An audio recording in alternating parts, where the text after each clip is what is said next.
Mahena. Voilà, maintenant c'est bien.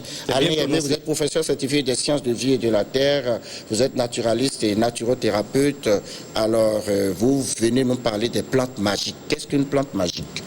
En fait, une plante qualifiée de magique, c'est une plante à laquelle la tradition populaire confère des propriétés surnaturelles. C'est-à-dire que l'utilisation de ces plantes produit généralement des effets qu'on n'arrive pas à expliquer de façon rationnelle. Donc ces plantes-là sont qualifiées généralement de plantes magiques. Et donnez un exemple de plante magique. Quand je prends par exemple notre plante appelée Rissi ou Kesu enfant, là, basilic, du nom scientifique Ocynum canum, c'est une plante magique par exemple. Bon, et puis alors, est-ce qu'il y a plusieurs catégories de plantes magiques et quelles sont les règles à respecter pour que ces plantes-là soient efficaces? Les plantes magiques sont nombreuses et variées. Nous avons par exemple des plantes qualifiées d'aphrodisiaques. Ce sont des plantes qui favorisent l'éclosion par exemple, des sentiments, des ardeurs. Par exemple, la plante que je viens d'énumérer, Rissi, là, en fait partie. Nous avons d'autres plantes, par exemple, qui sont qualifiées d'anaphrodisiaques. Ce sont des plantes qui refroidissent les ardeurs. Ah bon? Dans notre enfant, par exemple, on parle de Afianhoti.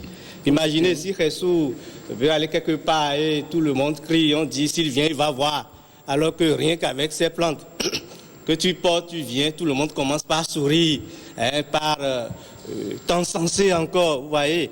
Donc ce ne sont pas des gris-gris. Pas du tout pas. C'est une force d'attraction conférée déjà à ces plantes.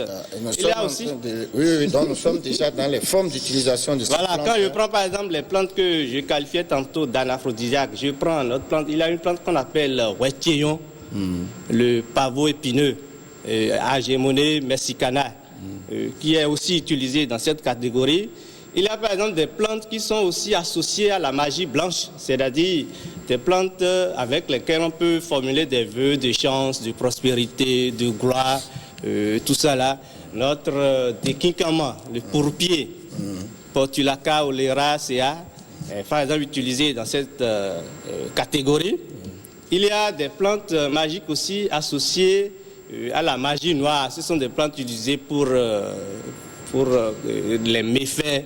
Évidemment, vous savez, voilà, Culture Matin œuvre pour le bien-être physique et spirituel de tout le monde. Donc, ces plantes ne nous concernent pas. Ici, il y a aussi des plantes divinatoires qu'on utilise, par exemple, pour prédire l'avenir ou pour communiquer avec des esprits. Ces plantes-là existent aussi. Si je prends le cas, par exemple, de Kpauma, Cassia Tora, qu'on appelle aussi casse fétide. C'est une plante qui est aussi utilisée dans cette catégorie. Il y a aussi, par exemple, les plantes consolatrices.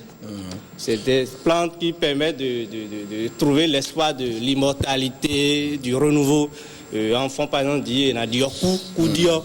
Vous voyez, par exemple, notre décélégué, Isope africaine, New Bouldia, Lévis, c'est utilisé aussi dans cette catégorie. On ne va pas tout dire aujourd'hui, sinon la prochaine fois, vous n'aurez plus beaucoup de choses. C'est vrai qu'il y en a beaucoup.